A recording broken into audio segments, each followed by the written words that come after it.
Costa da Caparica.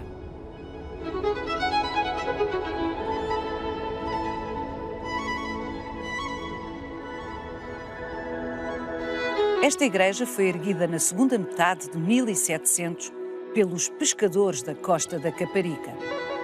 A sua primeira versão foi com tábuas e telhado de colmo. O edifício em alvenaria só seria executado muitos anos depois. Os pescadores que há 3 séculos se fixaram na costa marítima do concelho de Almada, à época um território completamente deserto, viviam no limiar da pobreza. A Igreja de Nossa Senhora da Conceição terá sido a primeira obra comunitária da Costa da Caparica. Todo o território entre a Arriba Fóssil e o Areal era alagadiço, um imenso pântano, cujos mosquitos eram foco de paludismo. Só nos anos 80 do século XIX foi drenado e arborizado. Sem a ajuda de imagens antigas, não é fácil visualizar como foram os primeiros 100 anos do povoamento da Costa da Caparica.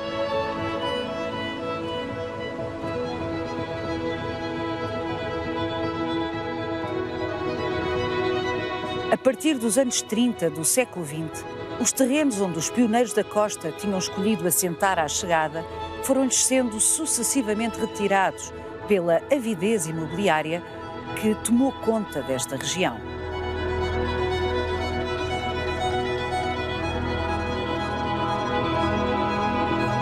Resta aos pescadores a arte chávega, a técnica de pesca que trouxeram das suas terras de origem e que continuam a praticar. Vai querer saber mais? Venha connosco nesta visita guiada.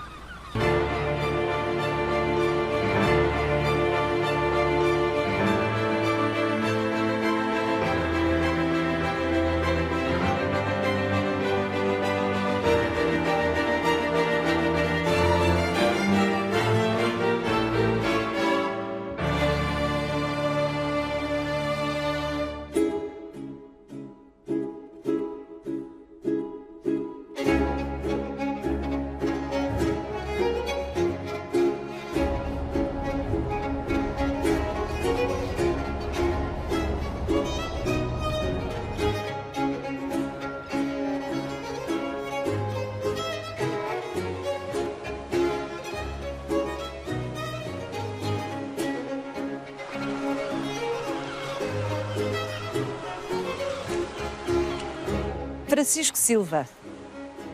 Até finais do século XVIII, ninguém vivia junto às praias, junto ao mar. A costa portuguesa tinha um problema gravíssimo de pirataria.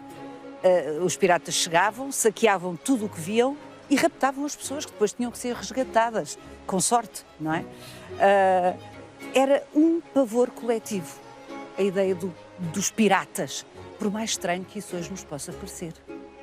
Ou seja, Francisco, ninguém vivia junto ao areal da Costa da Caparica. Não havia razão nenhuma para viver na Costa da Caparica. Portanto, isto era um imenso areal, limitado por uma barreira natural, que é a própria Arriba, e que, inclusive, não tinha acesso nenhum à praia. Portanto, esta praia só era acessível por mar, nunca por terra.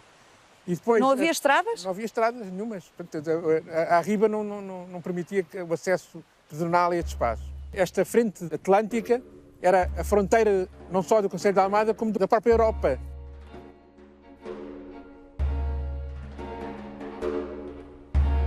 O convento dos Capuchos, de alguma forma, marcava o limite do espaço humanizado do concelho de Almada.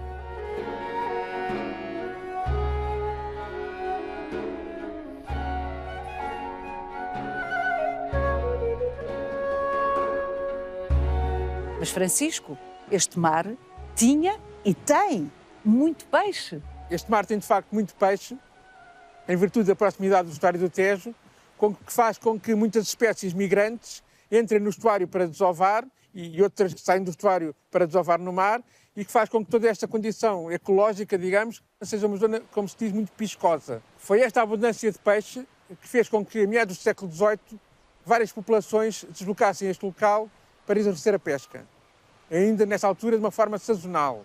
Estas populações, no primeiro momento, viriam da beira litoral, basicamente da zona de Ovar, Ilhavo, principalmente, e mais tarde começam a vir também do Algarve, principalmente do Olhão. Vinham sazonalmente entre outubro e dezembro, na altura em que era quase impossível pescar na costa norte, e onde era aqui enquanto conseguiam pescar em grande quantidade a sardinha, que era em grande parte absorvida pelo mercado de Lisboa. Pois, porque a proximidade a Lisboa também tornava esta região atrativa para os pescadores, porque podiam escoar aquilo que aqui pescavam, não é? Exatamente, para os donos das companhias havia aqui alguma rentabilidade desta proximidade da cidade de Lisboa. Contudo, as condições em que as pessoas aqui viviam eram obviamente muito más e viviam basicamente em barracas feitas com madeira e os telhados feitos com estorno, que é uma gramínea que cresce aqui pelas dunas, e estavam sujeitas, quando não havia condições de pescarem, passar fome e passar muito mal, não é? Ainda por mais uma população completamente aliada e afastada daquilo que era o resto do Concelho de Almada e que no fundo era um bocadinho vista quase como marginais neste território. Sim, eram estrangeiros para todos os efeitos, à luz dos hábitos, dos costumes, até da maneira de falar das pessoas do Concelho de Almada, não é? Exatamente. Portanto, estas pessoas que aqui viviam, como se percebia na altura, viviam completamente afastadas da civilização. Excelentes marítimos, porém, no primitivo estado de ignorância e rudeza, bem que apenas afastados 2,5 léguas da capital.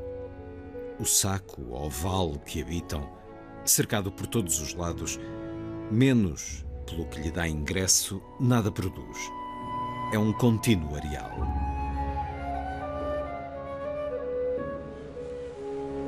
O que é que levou a que no século XVIII pescadores do norte, Ilhavo, Ovar, da zona ali da Ria de Aveiro, e os pescadores do Sotavento Algarvio tenham decidido vir para a costa da Caparica?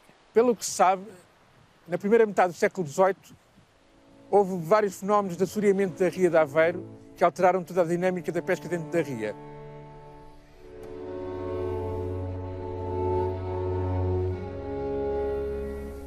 Por outro lado, o próprio mar era muito mais alteroso do que aqui, portanto, o que também condicionava muito as possibilidades de pesca no mar.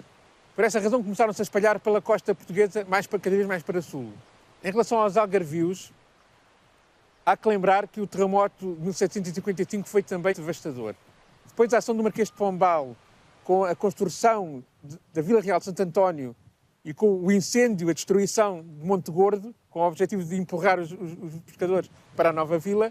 Para a nova vila, para cobrar impostos, para controlar melhor a pesca e cobrar os respectivos impostos. E alterando inclusive as licenças de pesca naquela zona, fez com que muitos destes pescadores também procurassem aqui na costa da Caparica instalar-se, no fundo fugindo desta realidade e mais uma vez, assim como aos Ilhavos, porque tinham aqui muito próximo um grande mercado, que era o mercado de Lisboa, o que fazia com que a atividade da pesca, apesar das dificuldades, fosse mais rentável aqui do que certamente no Algarve ou na Costa Nova, não é?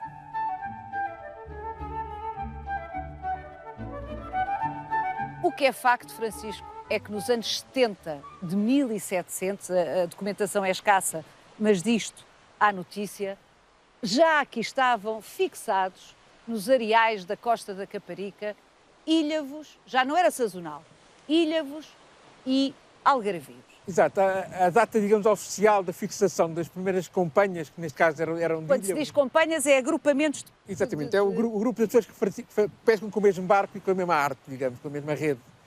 E sob o comando do mesmo dono, do mesmo patrão. E, de facto, aquilo que consta é que os primeiros que aqui chegaram, os primeiros que fixaram são sido os ilhavenses. E ocuparam a zona norte da Costa da Caparica, não deste sítio onde nós estamos, mas daquilo que atualmente é a cidade da Costa da Caparica. Sendo que esta ali zona ao norte... Fundo, exatamente. Ali ao fundo. A comunidade algarvia vai se posicionar também, mas neste caso a sul, uma zona mais insalubre ainda, mas a sul de onde estavam os ilhavenses. Então, se bem compreendo, Francisco, aquilo que veio a ser a célebre Rua dos Pescadores aqui na cidade da Costa da Caparica é filha dessa fronteira entre ilhavos, eu digo ilhavos porque era a terminologia tradicional, entre as pessoas que vinham do norte e as pessoas que vieram do sul de Portugal. Na altura não havia rua nenhuma, como é evidente, estamos a falar, volto a dizer, no século XVIII. Mas era a zona da fronteira entre as duas comunidades. Na realidade é um eixo perpendicular ao mar. Portanto, que era a grande E questão à riba. aqui. E à riba. Era no ponto mais elevado desse eixo que se tinha melhor vista sobre o mar e daí onde se podia tomar as decisões sobre se ia pescar ou não. Segundo dizem os mais velhos, os pescadores subiam a esse sítio chamado Alto, ou Altinho, e quando viam os No fundo era uma alcatrazes... duna maior que as outras, não é? Sem dúvida. Quando viam os alcatrazes a mergulhar, portanto, era sinal que havia peixe, portanto, os alcatrazes iam apanhar os peixes que estavam a passar. Quando nesse sítio eles sentiam a água a chegar perto deles, era porque havia temporal e então aí havia fome de certeza, porque não podiam ir ao mar.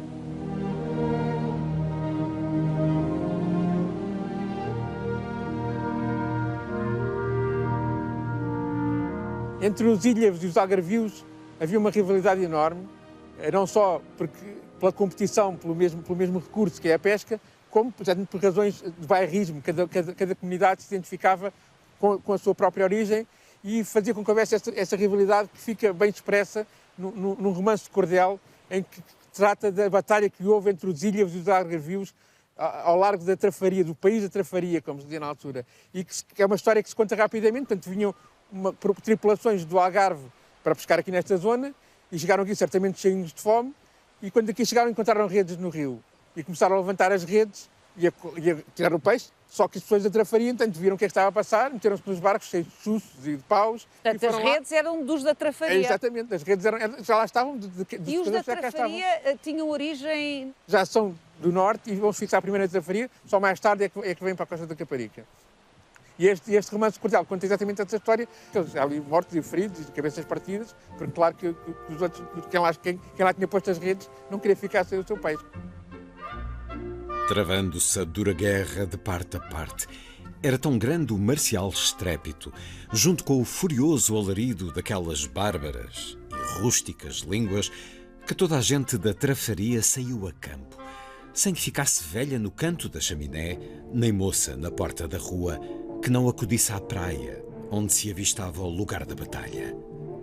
Aqui já soavam as vozes de que tinham morrido 5 e 2 que caíram ao mar afogados e 30 e tantos feridos de uma e outra parte, certificando-se esta notícia com o sangue que já era tanto que chegava a atingir as brancas areias das cristalinas praias. Essa rivalidade durou e estendeu-se até muito tarde, no século XX. Esta rivalidade durou até o século XX e ainda hoje muitas das pessoas da Caparica sabem, não quer dizer que haja rivalidade, se são dos ilhas ou são dos algarvios. Essa identidade perdurou. Exatamente.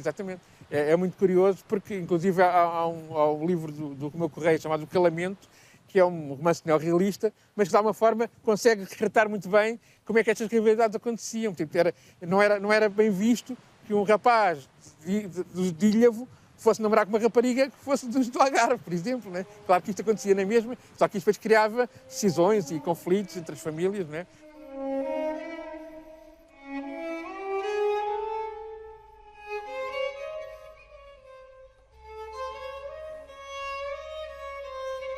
A miséria era muito. Era muita a miséria destas populações, porque a partir do momento em que não podiam pescar, não tinham qualquer tipo de apoio, não tinham maneira de comer e nem sequer tinham ninguém a quem pedir, porque aqui era uma zona completamente isolada. Curiosamente, o Bilhão Pato, já no século XIX, tem alguns poemas em que descreve com muito ênfase esta situação de miséria, que no fundo muitas vezes andavam depois por várias populações do Conselho de Almada, no fundo a pedir esmola, porque era a única forma que tinham de matar a fome.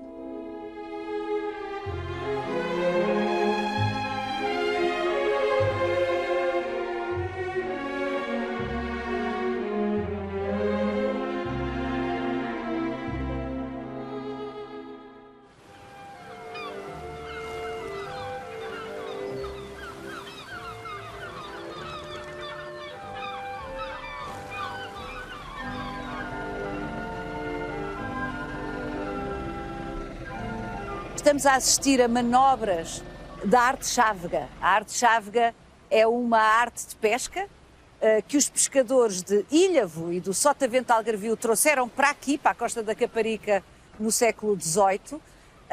E o Francisco Silva, precisamente, foi quem conseguiu porque foi quem fez a candidatura, quem teve todo o trabalho para que a arte chávega fosse identificada como património cultural imaterial.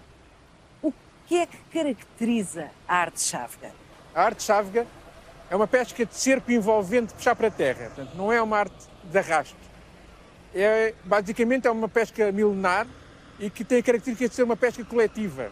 Enquanto geralmente as pescas tradicionais são feitas por 2, 3, 4 pescadores, a arte chávega, para ser praticada, necessita de um grande grupo de pescadores, assim como também, tendo sorte, não é? Se consegue capturar grandes quantidades de peixe. E aqui na Costa da Caparica existiam as condições ideais para este tipo de pesca e que basicamente são o facto de ser uma praia aberta e sem qualquer tipo de obstáculos, nem em terra como no mar. Não há rochas no fundo do mar, permite que toda a rede, todo o saco da arte funcione e possa circular pelo mar. Nós já vamos ver imagens que vão mostrar melhor como é que funciona, mas é importante sublinhar quando o Francisco diz uma arte coletiva, sem dúvida, estão aqui muitas pessoas, uma arte coletiva, o facto é que agora o número de pessoas que a arte chávega exige é muito inferior àquele que exigia, pelas razões evidentes que estamos a observar.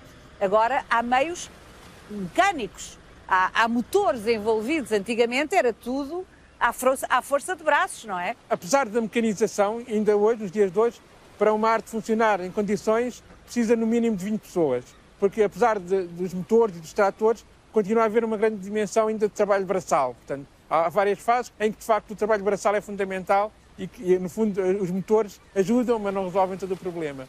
Antigamente, a possibilidade de fazer mais lances de pesca era muito reduzida, portanto, era tudo mais lento. Os motores, no fundo, aceleram um bocado o processo. Neste momento, a arte chávega é a única arte que se pode praticar com redes a menos de 2 milhas da costa. Portanto, não é proibido pescar com redes a menos de 2 milhas da costa. A arte chávega é uma exceção. E o arrasto não é ilegal neste caso porque? Porque não é arrasto, efetivamente, porque a arte chávega a rede pesca a meia água. Portanto, só quando a rede está quase a chegar à praia é que aí há um período em que arrasta no fundo da areia. Porque de resto a rede vem aberta dentro da água, portanto tem boia, é uma festa de uma boca que vem aberta ao meio da água. Portanto, não é um arrasto assassino? Para... Não. Portanto, a pesca de arrasto é outra coisa. Só para termos uma ideia, como que não é de arrasto, é que, por exemplo, se essa tralha com fundos ficar presa na areia, a rede parte-se. Daí que haja necessidade, quando a rede começa a chegar à terra, manualmente se começar a levantar a rede, exatamente para evitar esse fenómeno.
Desde que comecei a acompanhar este processo da arte chávega, há cerca de 20 anos atrás, tirar fotografias e tentar documentar este processo, ao fim de alguns anos acabei por deixar a máquina fotográfica em casa e como já me conheciam, quando posso, não é sempre, também integro uma companhia, mas não faço parte da companhia de terra, portanto não embarco, faço parte do trabalho em terra. Sim. Deixou de ser aquele que observa para passar a ser um dos atores. Exatamente.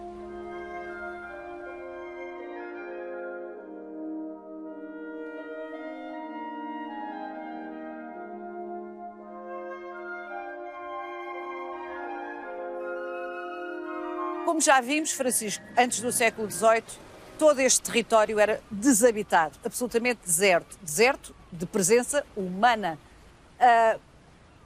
Os pescadores que vieram do norte e do sul do país trouxeram a arte chávega, mas era igual? Em Ilha, vinha em Olhão, praticava-se esta arte exatamente da mesma maneira? Embora seja a mesma técnica, teve adaptações locais e que são coisas muito pormenores, da maneira como se arma a rede, da maneira como a rede como as cordas que prendem a rede são presas à própria rede. Portanto, são questões que, no fundo, só os pescadores é que conseguem identificar. Portanto, basicamente, eles praticavam a mesma técnica de pesca a norte e a sul. Exatamente. É uma pesca que basicamente vem do Mediterrâneo, e nomeadamente a palavra chávega em árabe quer dizer rede, não é? E é curioso que, geralmente, no norte fala sempre a arte.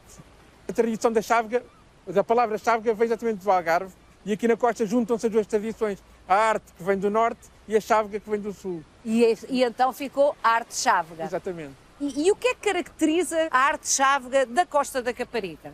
Assim, uma das características, atualmente, já não será uma característica identificadora, porque esses barcos desapareceram, mas aquilo que mais caracterizava a arte chávega da Costa da Caparica era, por exemplo, o barco que originalmente foi uma adaptação do barco de mar ao Saveiro do Norte ao Meia-Lua, que, segundo se diz, é o barco mais bonito do mundo, que é um barco que, de alguma forma, se adaptaria melhor ao próprio intervalo das ondas e este mar daqui da Costa da Caparica.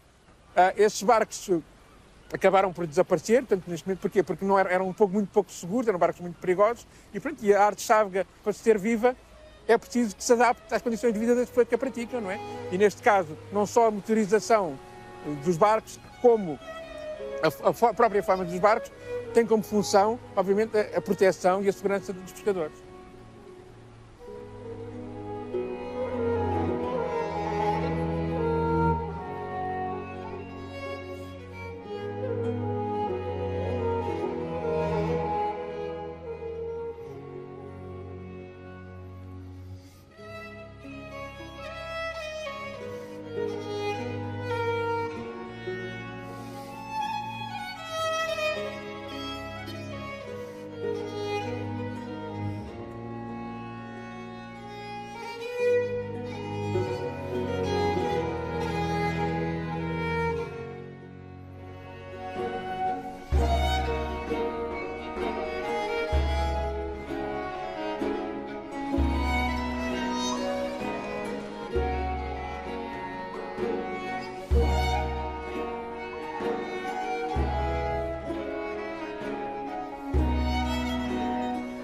Igreja de Nossa Senhora da Conceição.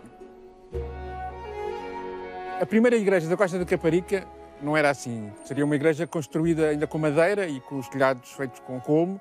E, de facto, só mais tarde, só já no século XIX, é que terá sido construída a primeira igreja já em alvenaria, como aquela que vemos hoje. E sendo que, para estas populações aqui da Costa da Caparica, apesar de eles serem rivais, os ilhas e os algarvios, tinham uma coisa em comum. Os pescadores têm uma religiosidade muito própria, porque, no fundo, todos os dias põem em risco a sua própria vida e daí terem sempre devoções, neste caso aqui à Nossa Senhora do Cabo, ou neste caso à Nossa Senhora da Conceição, e faz com que a presença da igreja, embora eles muitas vezes não a frequentem, é sempre muito importante para estas comunidades. Tem, aliás, uma imagem de uma meia-lua, em que os pescadores, e neste caso o arraiz, o mestre, é Jesus Cristo. Portanto, os apóstolos de Jesus Cristo dentro de uma meia-lua da Costa da Caparica e que era uma imagem que era transportada exatamente nas procissões, é compararem-se aos apóstolos, sendo que quem governa o barco é Jesus Cristo. Não é uma analogia descabida. Os evangelhos provam-no. Os primeiros apóstolos, de facto, eram pescadores. Aliás, a primeira referência que eu conheço à arte chávega é exatamente na Bíblia, no Evangelho de São Mateus, quando Jesus Cristo diz que o reino dos céus é semelhante à rede que se lança no mar e que se puxa para a terra. Não há melhor descrição da arte chávega do que esta.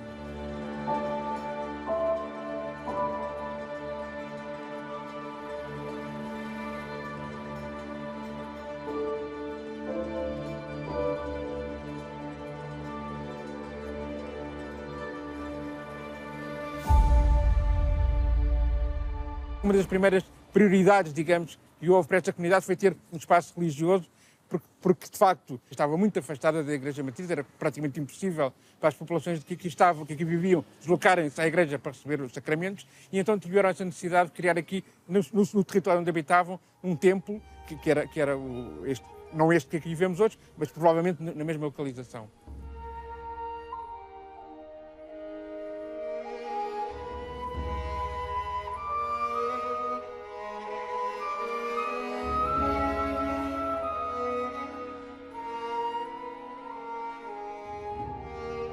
Estas populações que viviam na Costa da Caparica eram vistas pelo resto do Conselho de Almada como pessoas estrangeiras. Portanto, no fundo, eram pessoas que não eram de cá. Fazia com que fossem, de facto, vistas como uma espécie de marginais. Aliás, era frequente acontecer que as companhias de arte sávega acolhessem nas suas tripulações pessoas que andavam, digamos, a fugir à justiça, não é? Sim, porque se as autoridades não os ajudavam para o bem, também não os incomodavam para perseguir alguém, não é? Exatamente. Portanto, isto era uma zona que aqui chegava, basicamente, estava por sua conta, aliás... Fora da lei. Fora da lei. E sendo que a principal autoridade que aqui existia, de facto, eram os mestres das companhias, não é? Estas populações, para conseguirem colmatar as suas mais básicas necessidades, não só a nível espiritual como a nível de saúde, criaram uma instituição, digamos, que era o cofre do quinhão das companhias. E que basicamente era, cada companhia de pesca tirava do produto da venda do peixe uma percentagem que ia para esse cofre. Ora, esse dinheiro, digamos, era usado para quê? Por um lado, para pagar ao pároco, neste caso ao padre que servia na igreja, e ao médico. Para além disso, ainda conseguiram construir um poço com uma bomba para poder ter água potável e, mais tarde, a construção do próprio cemitério. Até lá, onde é que sepultavam os mortos? Provavelmente os mortos seriam sepultados, alguns deles pelo menos, no adro do convento dos Capuchos, digamos que é o sítio mais sagrado, não é? Mais próximo daqui.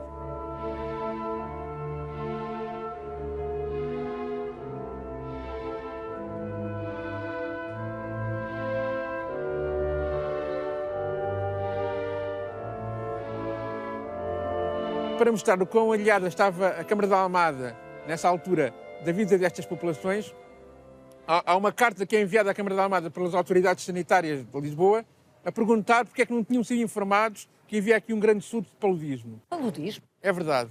Foi mostrar-lhe os terrenos que foram foco dos surtos de paludismo que assolavam toda esta região. Vamos embora, vou segui-lo.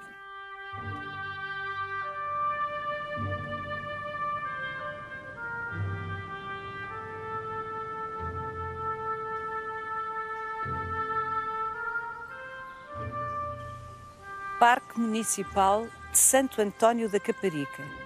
Que sítio tão agradável, Francisco. Mas até finais do século XIX, toda esta zona era uma zona de pântanos. No século XVIII, quando chegam aqui as primeiras comunidades de pescadores, toda esta faixa de terreno, que vai desde a base da Arriba até à praia, era de facto uma zona pantanosa. Não havia um pântano, havia vários pântanos, vários espaços alagados, alguns deles designados como juncais, porque tinham muitos juncos. E então, isso resultava do quê? Resultava não só da escorrência das águas da chuva que desciam à riba, como também nos invernos a própria água do mar que galgava a duna e criava aqui zonas alagadiças, o que fazia que depois daqui, obviamente, se propagassem os tais mosquitos que infectavam as pessoas. E a extensão até... A extensão basicamente ia até à Fonte da Telha. Portanto, no fundo, estamos a falar de uma faixa de terreno que tem as mesmas características, é sempre a mesma coisa. Portanto, de um lado tem a riba e do outro lado tem o mar. E era areia. Pronto.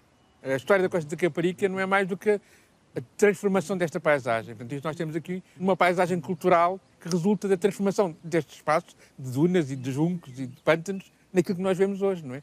Resulta uma série de situações que se foram... Mas se os pescadores que primeiro assentaram aqui nas areias da Costa da Caparica vieram na década de 70 com um caráter definitivo para aqui do século XVIII, isso significa que durante 100 anos conviveram com o pântano e com os mosquitos do pântano. O paludismo aqui era endémico. Todas as pessoas, grande parte das pessoas que aqui viviam sofrendo de paludismo, que obviamente tinha consequências gravíssimas na vida dessas pessoas, não é? Porque o paludismo, digamos, não é uma doença que fulminante, não morre, mas vai perdendo capacidade ao longo da vida e tem... É incapacitante. Incapacitante, e aliás era na altura eles não falavam em paludismo, falavam das febres intermitentes, porque no fundo que eram febres que atacavam as pessoas de uma forma intermitente, de vez em quando tinham surtos de paludismo. E isso de facto era um problema de saúde pública muito grave, e terá sido por essa razão que na década de 80 do século XIX, por iniciativa de uma pessoa que foi muito importante para toda esta região, que foi o José Artur da Costa Pinto, que era deputado pelo Círculo da Almada, no governo da monarquia constitucional. Portanto, este José Artur da Costa Pinto promoveu, portanto, fez com que o Estado promovesse aqui um processo de drenagem e de florestação destes terrenos, exatamente com o objetivo de secar os pântanos, não é? Em primeiro lugar, para criar condições de vida para as pessoas que aqui estavam e que estavam sujeitas a este flagelo, e, por outro lado, para, no futuro, poder vir a criar condições para que alguma parte deste espaço, a faixa entre aquilo que será a mata e a riba, pudesse ser agricultada.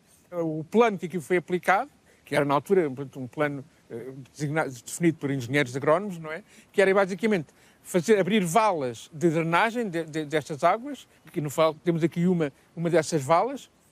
Havia uma grande vala paralela, digamos, à riba e à costa, a partir da qual saíam valas perpendiculares, no sentido de esgotar estas águas, e, por outro lado, através da plantação de pinheiros, neste caso pinheiros de Alepo, e que os próprios pinheiros iam também chupar essa água e, ao mesmo tempo, iam fixar as areias e evitar que elas continuassem a avançar para dentro e então criar condições para que pudesse haver uma faixa de terrenos que pudessem vir a ser cultivados. Nunca passou pela cabeça do Jaime Costa Pinto que a Costa da Caparica virasse este parque imobiliário? Pois, penso que não. A grande preocupação do Jaime Artur da Costa Pinto, durante os vários mandatos que teve, enquanto deputado, foi exatamente sempre promover a qualidade de vida das populações, no caso do Conselho de Almada, das populações ribeirinhas, no fundo, que ele entendia como sendo algumas das mais desprivilegiadas deste contexto. As obras no Largo de Cacilhas foram promovidas por iniciativa do Jaime Artur da Costa Pinto. No Porto de Parandão, a rampa de acesso ao rio foi promovida por iniciativa do Jaime Artur da Costa Pinto, e aqui na Costa da Caparica, para além da iniciativa da drenagem dos pântanos, foi depois de um grande incêndio que houve numa dessas aglomerações de barracas dos pescadores. Portanto, houve um grande incêndio. Era fácil em arder, não é? Houve N incêndios ao longo dos anos, sendo que, curiosamente, o último incêndio ficou conhecido como o incêndio do Costa Pinto. Irónico. Não porque o Costa Pinto tenha tido culpa nenhuma no incêndio, mas porque foi por iniciativa dele que se fez uma subscrição pública através da qual se conseguiu construir o primeiro bairro em Alvenaria, exatamente para estes pescadores que ficaram desalojados.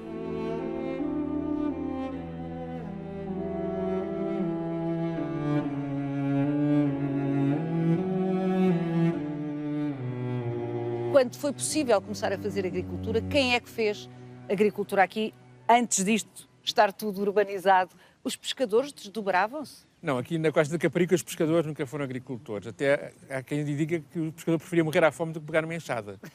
De facto, os pescadores têm todo o seu trabalho é focado em torno do mar. E ao contrário das outras zonas do país, aqui nunca houve essa dualidade. Então, as pessoas eram pescadores, ou eram do mar ou eram das terras. E de alguma forma até continuava a haver alguma rivalidade entre estas duas comunidades também. Por que a rivalidade? Aí não competiam pelos mesmos recursos? Pois não, mas eram comunidades diferentes e que tinham hábitos diferentes e não se relacionavam. Contudo, foi graças ao trabalho dos pescadores que estas terras se transformaram em solos agrícolas. Porque, sendo que estes terrenos eram areia igual à da praia, não é? Para transformar estes solos foi necessário incorporar muitas toneladas de caranguejo e de peixe rejeitado. E era transportado exatamente pelos lavradores que iam buscar. Exatamente. Os lavradores iam buscar às praias os caranguejos, o peixe rejeitado, era espalhado sobre os terrenos e quando estava seco era incorporado.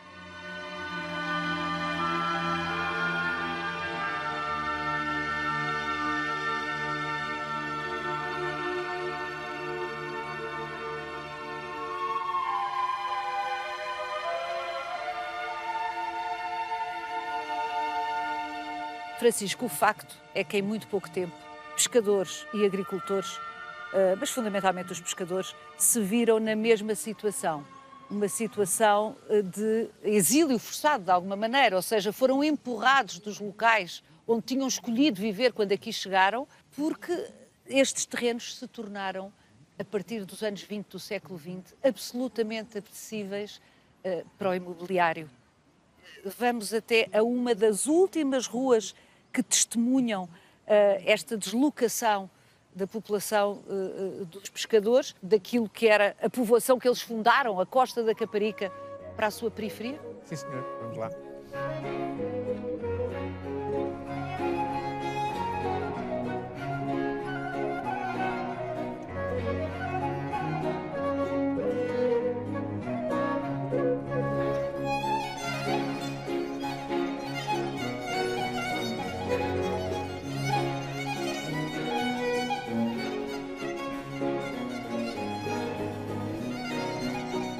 Francisco, Rua Mestre Adrião, também conhecida como Rua 15. Este espaço foi o espaço por onde os pescadores, as comunidades pescatórias aqui da costa, tiveram que ocupar quando a zona norte, onde estavam instalados inicialmente, começou a ser urbanizada.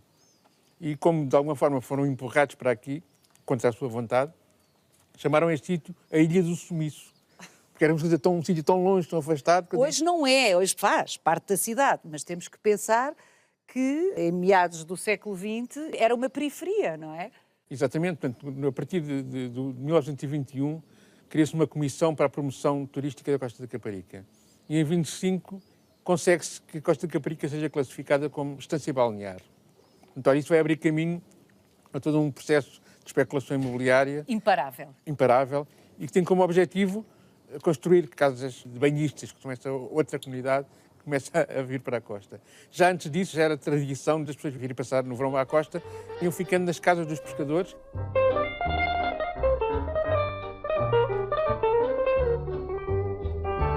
É preciso perceber que a partir dos finais do século XIX surge a moda da praia. Portanto, a praia torna-se um sítio associado à saúde e ao bem-estar e, principalmente, as classes da burguesia, não é, que começam a ter algum dinheiro, vão começar a ter as férias, vão começar a ter férias e vão procurar exatamente as zonas balneares como espaços de férias. Aqui na margem sul havia praias no Ginjal, havia praias no Porto Brandão, mas, de facto, a Trafaria é, no final do século XIX, frequentada por Bolhão Pato, por Ramalho Ortigão, portanto, no fundo, a nata da sociedade lisboeta vinha para... Vinha a banhos para a Trafaria. Exatamente. Portanto, mas facto, isso é uma praia fluvial, não é? Mas na altura era o que se achava que era o ideal, porque estava próximo de Lisboa. Inclusive, a primeira carreira regular entre Lisboa e a Trafaria é exatamente na época balnear, que na altura começava em agosto e acabava em outubro. Portanto, é para servir os veraneantes e nunca as populações locais. Exatamente. A Trafaria vai se desenvolver imenso, até a nível urbanístico, com as casas dos banhistas, não é? Que vão construir as suas moradias. O próprio irmão de Alfredo da Silva vai ter uma casa na Trafaria. Alfredo da Silva, da CUF, bem entendido, o fundador. Para termos uma ideia da sociedade que frequentava a Trafaria nessa altura. Ora, para além de ser uma zona balnear, a partir do momento em que existe uma estrada que dá acesso à costa, portanto, e com esses objetivos também de especulação, não é? E cada vez a Trafaria mais carregada de ocupação, vai havendo uma deslocação cada vez mais para sul, na busca destas praias atlânticas. E a Costa da Caparica, portanto, nos anos 20, 30, já era um sítio frequentado pelos banhistas que vinham já para permanecer. É na Costa da Caparica um dos primeiros hotéis, assim com uma escala já, da margem sul do Tejo. Um dos grandes empreendedores aqui do desenvolvimento urbanístico da Costa da Caparica, chamado Agro Ferreira, vai inaugurar o Hotel Praia do Sol, que será um dos primeiros hotéis na margem sul do Tejo.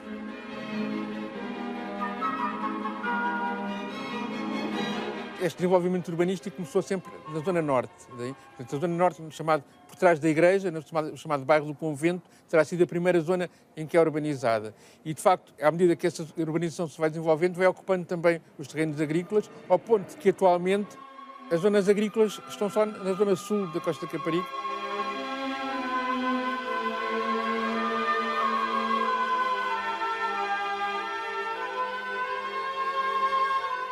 Mas com o Estado Novo, ainda nos anos 30, de repente os pescadores passam a ser um motivo de interesse sem precedentes e a ter alguns privilégios que nunca tinham tido, no sentido de os promotores turísticos da região terem compreendido que faziam parte de uma paisagem humanizada que podia ser curiosa para os turistas, para os veraneantes, pitoresco.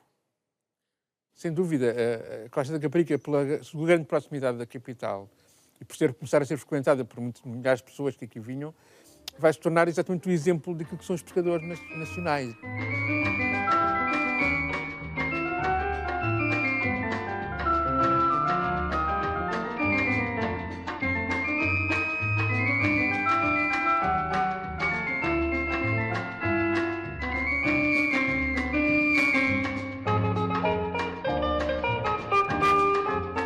O almirante Henrique Tenreiro, exatamente nessa perspectiva de promover aqui este espaço também enquanto imagem bela dos pescadores portugueses, vai inaugurar, exatamente na Costa da Caparica, a Junta Central das Casas dos Pescadores, que era um equipamento que dava aos pescadores da Costa da Caparica algo que não havia no resto do país, que era, por exemplo, uma maternidade, um infantário, assistência médica, enfim, uma série privilégios, digamos, que esta comunidade tinha, exatamente por iniciativa do Henrique Terreiro. Ora, isso vai ajudar a constituir em Almada, digamos, uma outra facção da população almadense. Portanto, a Almada, muito ligada à indústria, em que grande parte da população era operária, e, portanto, naturalmente, com um cariz contestatário latente. Ou pelo menos com potencial contestatário perigoso para o regime. E o que é que vai acontecer? Os pescadores da Costa da Caparica vão ser de alguma forma idealizados e vão ser promovidos, não é? Através da Há imagem. fotografias extraordinárias, vamos ver.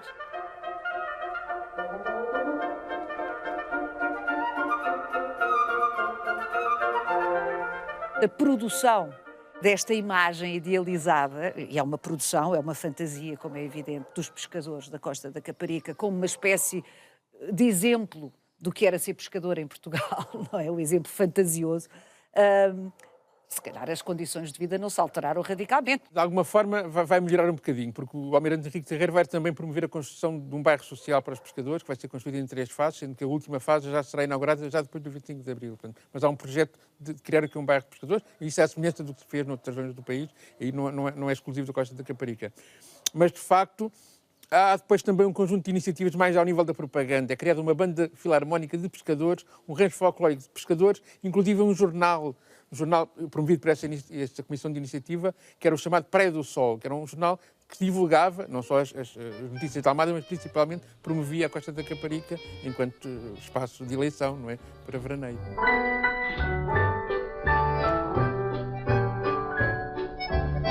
Exatamente no âmbito desta política do Estado Novo de promover a Costa da Caparica, vai ser inaugurado um espaço que na altura se chamava Um Lugar ao Sol, que é uma colónia de férias da Fundação Nacional para a Alegria do Trabalho. FNAT. Exatamente. Célebre FNAT.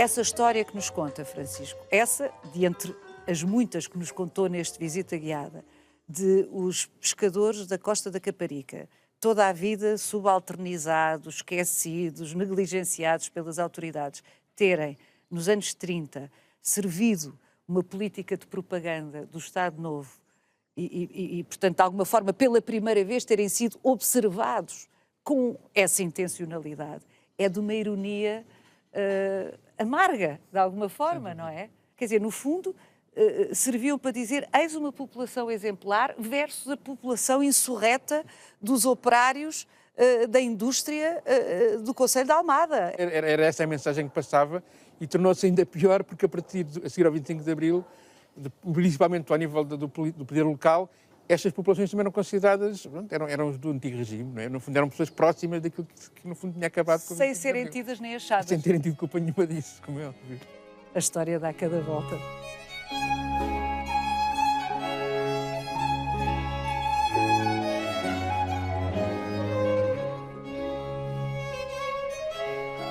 Reveja este e os outros Visita Guiada em RTP Play e siga-nos no Instagram e no Facebook.